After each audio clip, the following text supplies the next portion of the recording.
Hi there to the beautiful you community. It's Elizabeth Shakti Kaloksi here speaking to you tonight about fearlessness. And I am aware that the lovely Ollie, who invited me to speak this evening, said that sometimes the comments when you're speaking in a group don't come up straight away, which is going to seem a little odd for me because I'm used to doing my Facebook live statuses and getting immediate response. So I'm not quite sure how that's going to work, but I'm going to just begin with this amazing orb over my head and see what happens. So the subject this evening is fearlessness. And when Ollie started asking me today if I would speak on fearlessness, I think my initial thought was, wow, what an interesting subject to speak about on, because it's a huge subject, you know. Fearlessness, what is fearlessness? Please do give me a heart and a thumbs up, because it feels very strange speaking here and not actually being able to see or know if anyone else is with me. And as I said, I'm pretty sure that Ollie said, don't worry, because it's a little bit kind of behind when you do it in a group. So it's a new experience for me doing it in somebody else's group. I'm going to try and get comfortable here. So what is fear? What is fear to you? I was hoping to have an interactive conversation, but obviously if people can't speak to me in real time, then it's going to be a little harder. So maybe that's not going to happen. But what is fear? Because first of all, if we're going to understand what fearlessness is, then we need to understand what fear is. And fear is really what keeps us from living a full, empowered life. Fear is what stops us really becoming who we really are. In fact, we cannot be who we really are when we are living in fear. And fear was taught to me by my yoga teacher, Ruth White, many years ago. I trained as a yoga teacher about 25 years ago with Ruth White, who's one of the UK's oldest, most well-respected yoga teachers, certainly of her time. She trained with Iyengar, a very famous yoga teacher. And Iyengar used to say to them, you know, you have to live without fear. We cannot live with fear. And that all fear exists in the mind. All fear exists in the mind. So if we want to be without fear, and of course there's good fear and there's fear that stops us being who we really are. And there's good fear. We need to be fearful about certain things, and it's really healthy. You know, we've got the flight and fight response, and we need to experience the fear that keeps us safe and alive and able to function in this world. But fear can also stop us hugely from living.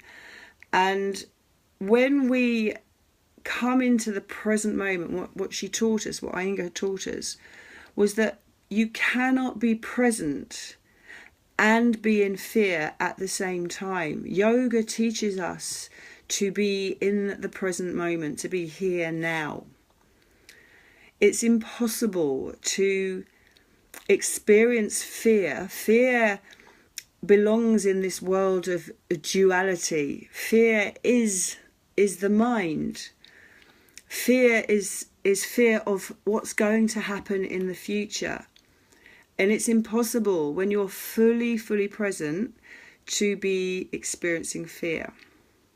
That is the practice, and that practice needs to be cultivated over time. You cannot learn these things by analysing them and reading them. These are practices that happen over and over again, cultivating, practicing, becoming a more authentic version of who we really are. So insight is required, profound reflection is required if we are going to come into a place of fearlessness. And we cannot experience fearlessness until we have experienced what fear is.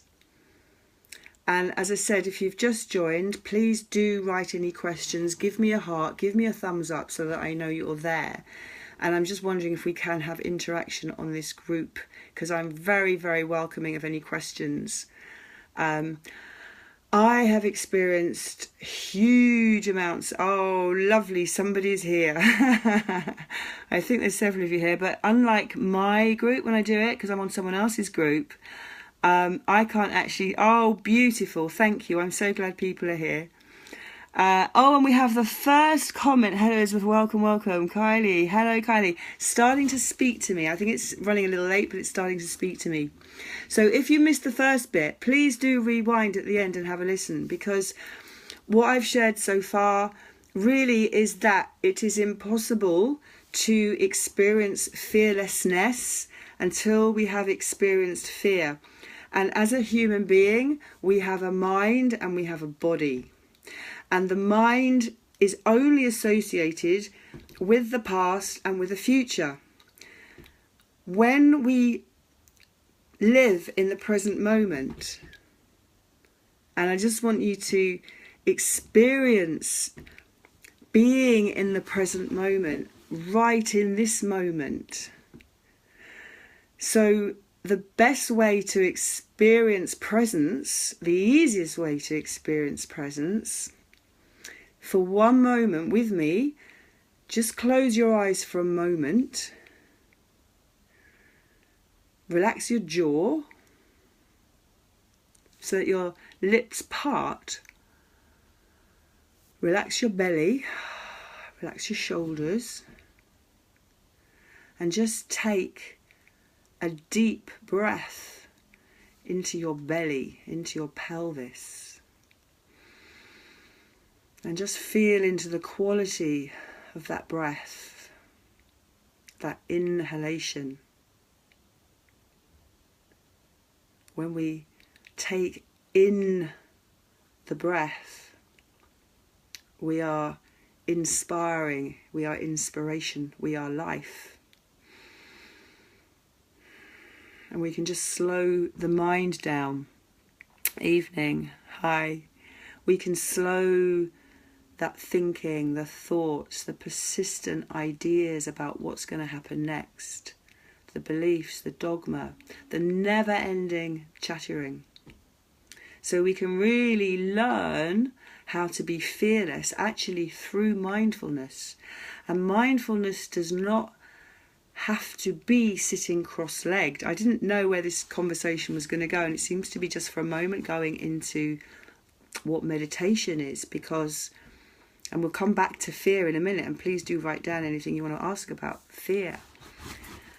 But what meditation does is, to sit cross-legged and to make yourself meditate, for most people is not going to happen. It's really, in my world, it's really not the way to meditate. For me, my meditation now is in ecstatic dance, where we can come to a place where we're just totally involved in what's happening now. Whether it's breathing, whether it's walking barefoot in nature, whether it's drawing a beautiful painting or dancing, so that actually no longer you, the little me with this physical body, is kind of thinking about which move to do next, but allowing the music to just move me, move my emotions, energy and motion, movement, breath. All of these things will bring me into the present moment and get me out of my head where fear is. Fear lives in the mind.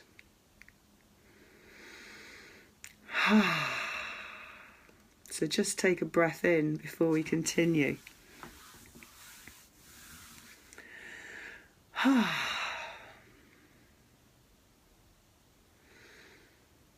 So I'm curious, what fears do you have? And I'm asking you to really feel into what's happening in your body right now.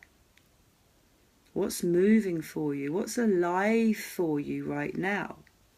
Every time I put my finger here, it's because I get a little message from someone and I'm just flicking up to get rid of it so it doesn't put me off. In my own life, I was put through, I created an awful lot of drama and trauma, actually, that caused me the whole of my 20s and my 30s and much of my 40s to spend so much time living in fear that I wasn't living. I wasn't truly living. I was teaching yoga. I was looking after my boys. I was coping in an addictive marriage, having been widowed at the age of 25 with 2 babies and then remarrying. And I was smoking and I was drinking and I was teaching yoga. And it wasn't until I really got into my late 40s that I realised that I'd spent a good 25 years spending so much time in fear that I wasn't actually living. And that's how over the last 10 years I have been cultivating a practice in which I'm able to practice being fearless. And I think it comes very often also with maturity, and that may be in years, and that may be in wisdom or life experience. As I said earlier, in order to become fearless, we need to experience fear. So just close your eyes again for one moment and notice in your body, where are you feeling fear? The favourite place is the belly. So just notice if your belly is knotty and tight and tense. And maybe just breathe into that place and ask yourself, ask your belly, or ask the place in your body that's feeling tense or tight or painful. Ask it if it has a message for you. Ask, what is happening? Where is the fear coming from? The cells in the body do not recognize the difference between physical, emotional, mental, spiritual. Pain is pain, and pain comes from fear, and fear comes from the mind. So we can always rely on the breath. Fear imprisons us. What are you fearful about? And I'm not saying that I don't have any more fears, because I do. I absolutely have my fears. And I can be vulnerable here with you now and share with you some of my fears that I still have. But they don't stop me from living. I think if I'm to be really vulnerable right now, which was a talk that you had here in this group last week, I believe, about vulnerability. So I feel like I kind of want to peel a layer away right now. And as I do that, I notice that my voice becomes deeper and slower, and that my belly becomes more relaxed. And that I want to breathe more deeply as I connect into the wisdom of my body. One of the fears I have, and I feel silly saying it, is walking in an open space. Thank you, Ollie. Walking in a big open space for fear of being attacked by a dangerous man, or being attacked. And it does affect my life. It actually does affect me being able to go into the woods and being able to go into certain places unless I'm with a friend. I would love to go into open places on my own. And it's really funny because it's not really funny, but it happened that this morning, I woke up this morning and I agreed last night with Ollie that I would speak about fearlessness. And throughout the day, little thoughts were popping into my head, and I was sort of thinking, well, what can I say? What would I talk about? And I had this memory of this fear that's very much with me still about being in open places. And I remember at the age of 10 or 11 reading, when I was staying with my grandparents in Lincolnshire, reading about girls that were my age, about 9, 10, 11, that would be out on their bicycles and they were never seen again. They were kind of whipped off and murdered, and you never heard from them again. And that's kind of where that fear came from. And then there was a mother and a daughter that were in a field many, many years ago, and they were both murdered, and this was my fear. And then this morning, I read in the beginning of the opening bit of my phone, when I turn my phone on, I have some news come up. I don't know why, I don't want it there. And it said about a girl who'd gone missing. And whoa, that's a fear of mine. It's not with me. It's not with me.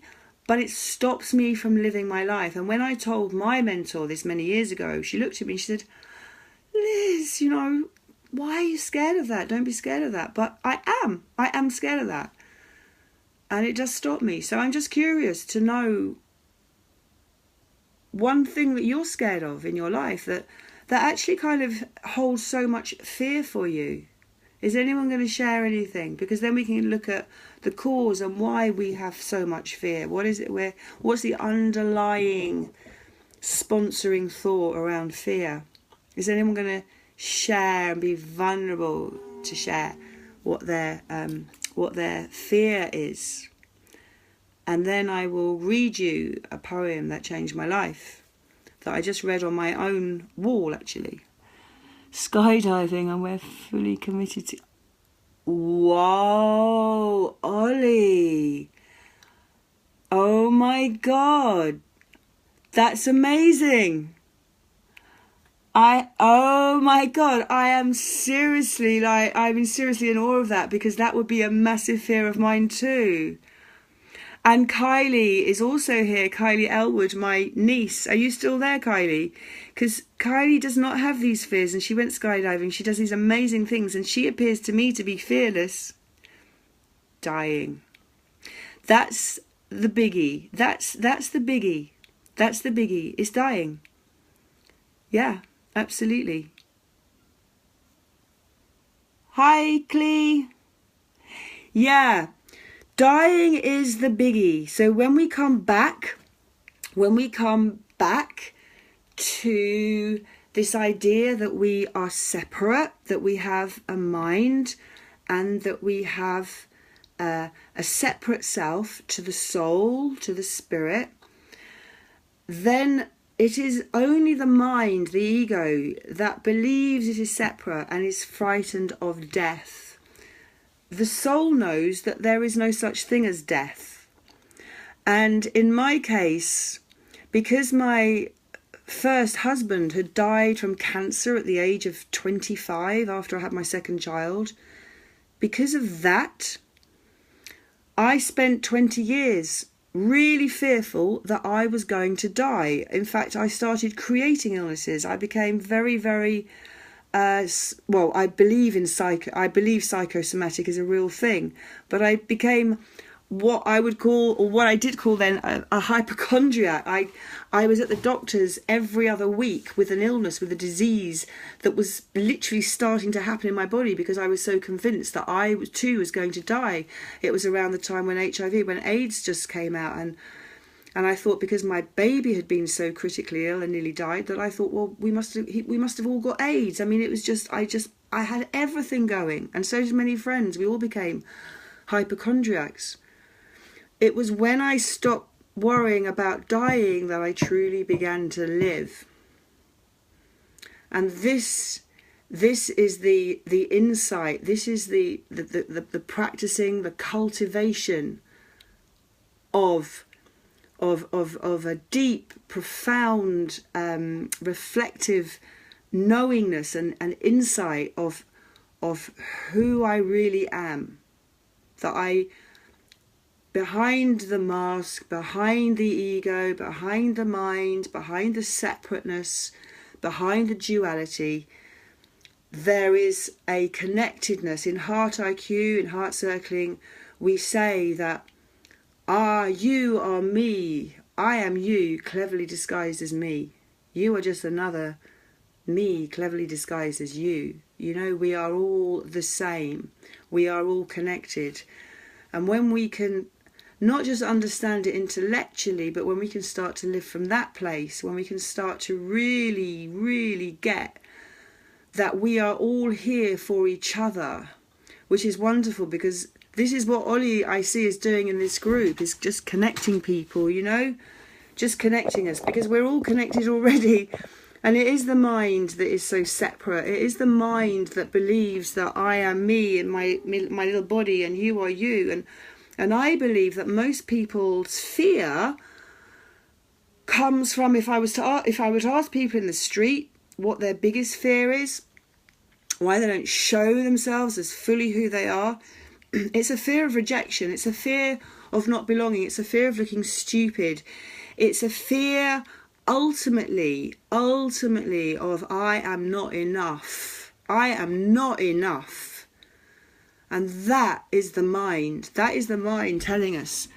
That is what the mind loves to do. The mind is brilliant at wanting us to feel small, inadequate. The mind likes to find addictive behaviours, drink, drugs, shopping, sex, over-exercising, numbing ourselves with TV, because the mind likes to keep itself separate. The mind likes to live in the future and the past.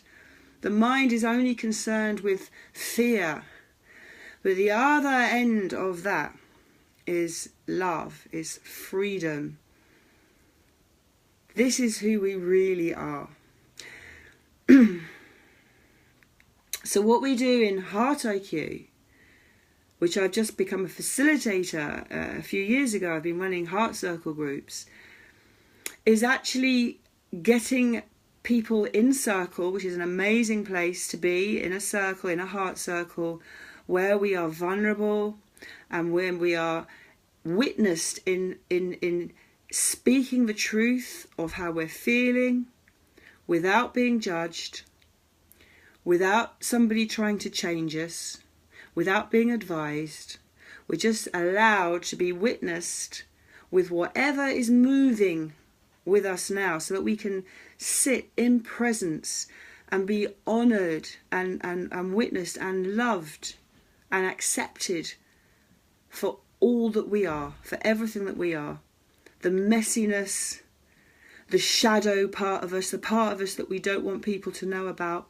This is not something that can be intellectualized. This is not something you can read about and learn.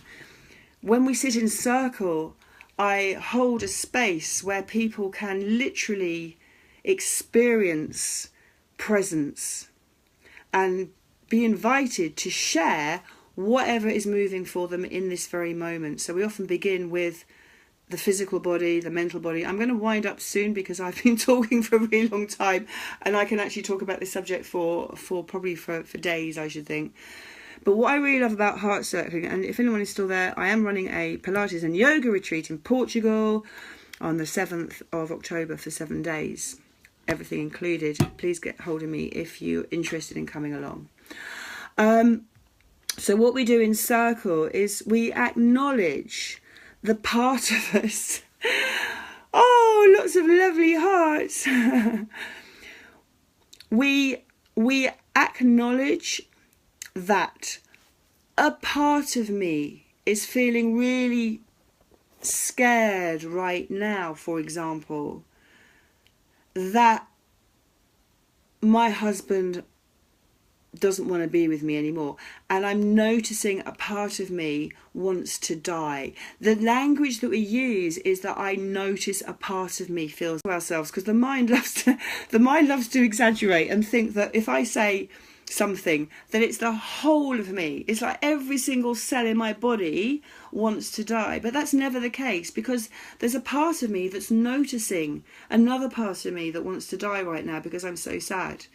But if there's a part of me noticing another part of me that feels sad, who is this part of me?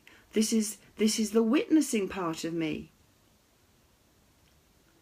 So if I am all of these different fragments of people, you know, different thoughts, different emotions, I can notice the part of me that feels love. I can notice the part of me that feels sad. I can notice the part of me that might be looking an absolute idiot on Facebook right now. I can notice the part of me that's really able to laugh at me every time I do a Facebook status. They're so spontaneous. I have a piece of hair sticking out. I did actually brush my hair this evening, and I can laugh at that and say, "Oh, Liz, you're so cute sometimes. You're such a duh. You always forget to brush your hair," or whatever it is. And to be able to laugh at myself, because that's not who I really am. That's just Liz, the character. It's just the character. When we can start to practice not taking ourselves so seriously and actually connecting with a part of us that notices all of that, the part of us that doesn't die, the part of us that lives forever, the part of us that is connected to everything and everyone, the part of us that is the God within, that connects with the God within you, because we are one, the part of us that is our deepest knowing, the part of us that is pure love, that is kind, that is generous, that is joyful. Joy is our birthright. We are loving, beautiful beings. I know that if you're watching Ollie True, you will hear this all the time from him, because he speaks the truth. This is the truth. It's the mind that keeps us in fear. And if we can practice experiencing being in our fear without running away from it, without blocking it, without stuffing it down with drink and drugs and whatever we stuff our feelings down with.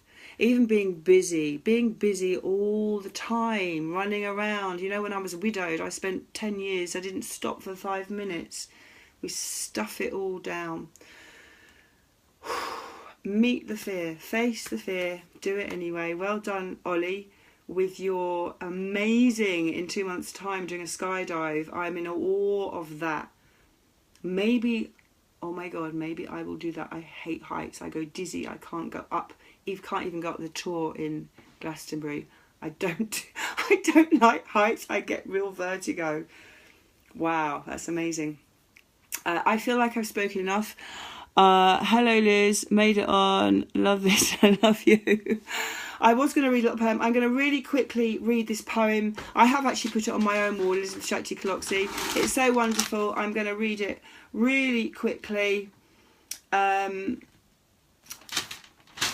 So basically the outcome was that fearlessness is born out of fear. And I did have my poem somewhere, and now I can't find it. Where is it? Here it is, and it's called Our Deepest Fear, and it is beautiful, and this poem changed my life, really changed my life. As I said on my own wall, about 15 years ago, I read this poem at a conference, and it literally radically changed the way that I saw myself in the world, and it's what really inspired me very slowly over probably 15 years or so to come. Oh my God, I can feel my adrenaline kind of going out. Whoa. You don't know how scared I really am of heights. Wow. Wow. Our deepest fear. Our deepest fear is not that we are inadequate. Our deepest fear, goosebumps, is that we are powerful beyond measure. It is our light, not our darkness, that most frightens us. We ask ourselves, who am I to be gorgeous, fabulous, talented? Who are you not to be? You are a child of God. Your playing small does not serve the world. There's nothing enlightened about shrinking so that other people around you won't feel insecure. We were born to manifest the glory of God that is within us. It's not just in some of us, it's in everyone.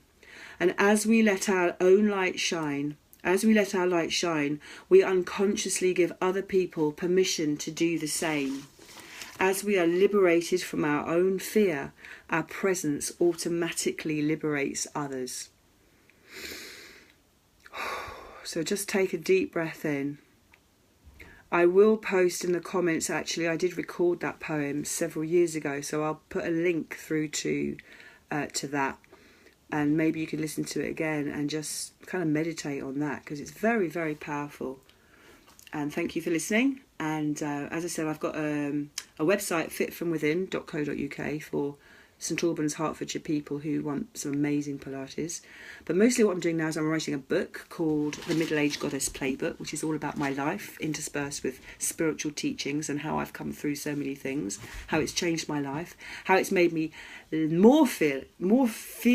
less fearful and have more fearlessness. It's quite a mouthful to say.